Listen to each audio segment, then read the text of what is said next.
comprendre quand il nous parle, parce que des fois, on ne se rend pas compte. Mais alors, le Saint-Esprit, il est là. Si toi, tu es communiqué avec Dieu, c'est à travers ton Saint-Esprit, donc c'est important. Parce que quelqu'un, il peut être là, il vient à l'église, vous le voyez, mais tu ne vois pas la différence dans sa vie. Lui aussi, il s'en vient, c'est parce qu'il n'a pas le Saint-Esprit. Mais toi qui as le Saint-Esprit, tu vois et tu saisis. Donc, il faut savoir, dans la vie, il y aura toujours des gens aussi qui vont venir. C'est des gens qui vont se toujours tourner autour. Ils vont juste faire de rond. Mais toi, tu es là, si toi, tu captes, tu sais que la parole est dit et tu saisis, tu es là, en train de faire cette Saint-Esprit, ça plein Saint-Esprit. Tu vas voir qu'il y aura des avancements. Tu vas aller d'avant. Tu vas faire des choses que les autres gens, ils ne vont pas faire. Alors, on peut dire, qu'est-ce que le Saint-Esprit, il aime? Le Saint-Esprit, il aime qu'on nous marchions dans la lumière. Parce que là où il y a la lumière, le ténèbre ne peut pas être là. Ça ne peut pas changer parce qu'il n'y a pas de deux choses qui peuvent marcher ensemble.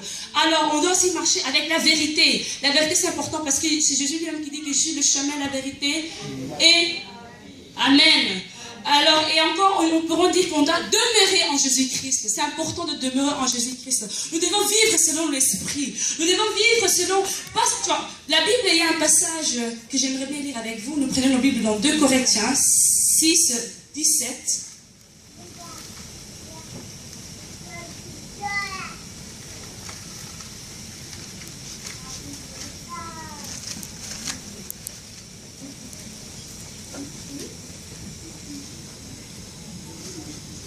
Donc 2 Corinthiens 16, le verset 17. Nous y sommes. Non, 2 Corinthiens 6, 17.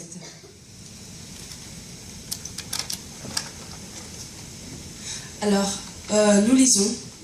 C'est pourquoi sortez du milieu de eux et séparez-vous, dit le Seigneur. Ne touchez pas à ce qui est impur et je accueillerai.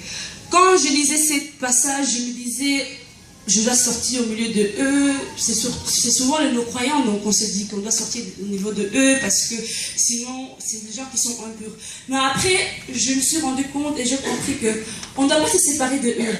Parce que la Bible nous dit que non, allez, faites de nations mes disciples. Alors si on se sépare de eux, comment on va le faire?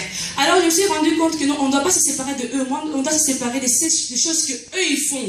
Parce que pourquoi toujours quand nous on est des chrétiens, on est avec des païens, on fait ce que les païens font, mais les païens ils n'arrivent pas à faire ce que nous on fait. C'est quoi ça? Un enfant qui a l'esprit en lui, quand tu passes, il y a lumière. Normalement tu dois prier. Un enfant, tu dois un magnet, en fait tu dois communiquer ce que toi tu as et que lui le prenne. Mais nous, on fait l'envers, ça veut dire que ton esprit il est faible. Alors comme je viens de dire, c'est que l'esprit, il n'aime pas que tu fasses, il ne faut pas le faire. Donc il faut chercher la pureté, il faut chercher à prier, il faut chercher à adorer comme on a adoré, pour être connecté, pour qu'en sorte, quand les gens ils viennent à toi, ils reprennent ce que toi tu as, mais que toi tu ne prennes pas ce qu'eux ils ont.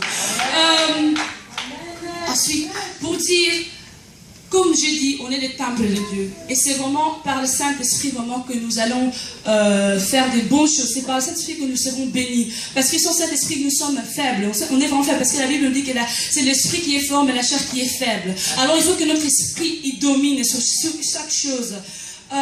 J'aimerais encore lire, c'est le dernier passage. C'est 1 Corinthiens 6. 19 à 20.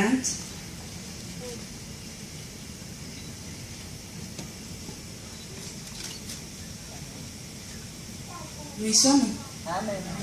Ne le savez-vous pas, votre corps est le temple du Saint-Esprit qui est en vous et que vous avez reçu de Dieu. Vous ne vous appartenez pas à vous-même, car vous avez été rachetés à un grand prix. Rendez gloire à Dieu dans votre corps et dans votre esprit qui appartiennent à Dieu. Comme je viens de le dire là tantôt, franchement, il faut savoir qui tu es, il faut connaître ton identité. En connaissant ton identité, il y aura des choses que tu ne fais pas. Tu as déjà vu le roi Albert aller dans un bar et commencer à parler avec tout le monde? Non, alors toi qui es enfant de Dieu, toi qui viens d'un Dieu du Très-Haut, tu es même pire qu'Albert. Tu es un enfant qui est reconnu par le Dieu du Très-Haut, donc un fils du roi. Tu ne peux pas commencer à faire les choses qui ne plaisent pas à Dieu. Ton corps, il est le temple de Dieu. Et là où il y a le temple, où il y a l'esprit de Dieu, c'est dans le temple. Et là, il n'y a que de bien choses qui peut s'installer. Tu ne peux pas avoir des mauvaises choses qui vont avec. Tu ne peux pas marcher un pied dedans, un pied dehors. Il faut se rendre compte que quand nous prions Dieu, Dieu il se fait voir. Et quand il y a des moments que Dieu se manifeste toi, il faut commencer à réfléchir. Donc comme on dit qu'il y a des moments que tu peux être faible, c'est normal dans la vie, il y a des circonstances qui font en sorte que nous tombons, des problèmes familiales, ou bien ça peut être dans tous les cas école pour nous les étudiants, que tu dis que non, mais c'est Dieu il m'a abandonné. Mais non, c'est pas vrai. Peut-être tu as changé le formulaire de chercher ton Dieu.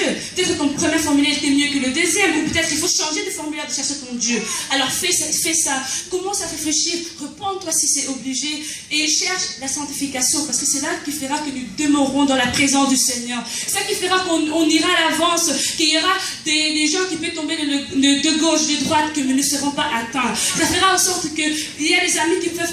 Tu vas voir que dans tes études, par exemple, tu es le seul à avancer. Il y a des gens qui s'arrêtent, il y a des gens qui tu te dis, mais ils sont plus sages que toi, mais ils n'arrivent pas à terminer. C'est pourquoi? C'est parce que toi, tu as l'esprit en toi. L'esprit de Dieu, il est doux. Il est amour, il est correct, il n'aime pas des choses de brutalité, il n'est pas vague, il est clair. Alors, cet esprit, c'est notre consolateur aussi. Et cet esprit, il restera éternellement en nous. Et c'est vraiment, quand tu es sur le bon marche, que l'esprit, il se fait révéler en nous.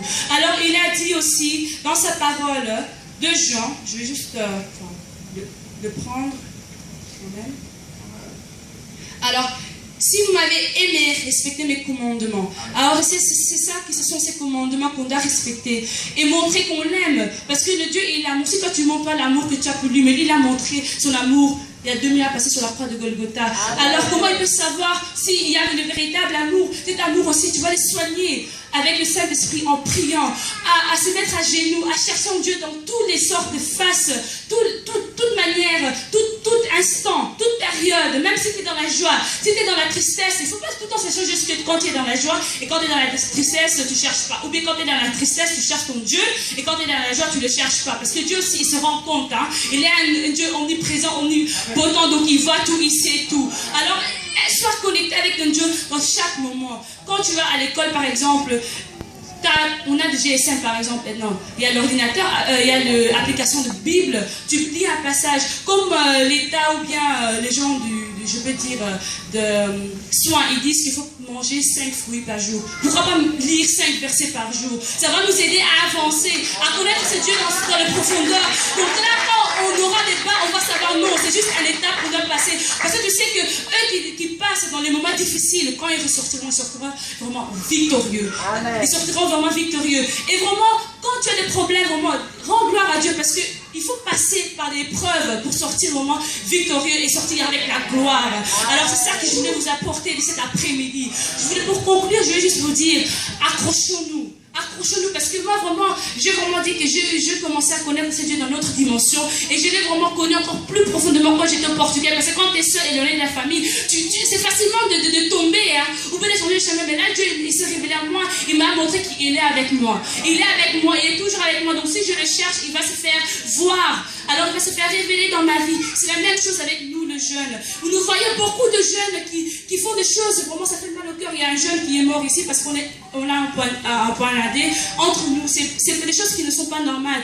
Il y a Dieu, je sais que Dieu est en train de lever une armée très fort. La jeunesse, on va se lever. Il va prêcher parce que la Bible nous dit que vos fils et filles prophétiseront. Et c'est ça que nous allons faire parce que nous allons accomplir ces paroles. Mais même dans le diable aussi, il est tellement risé. Il fait en sorte parce qu'il a compris. Parce que lui aussi, il est sage, il a compris. Donc, nous, on doit faire quoi? On doit s'accrocher. On doit s'accrocher à ce Dieu parce qu'il est un Dieu vivant. Que Dieu bénisse sa parole.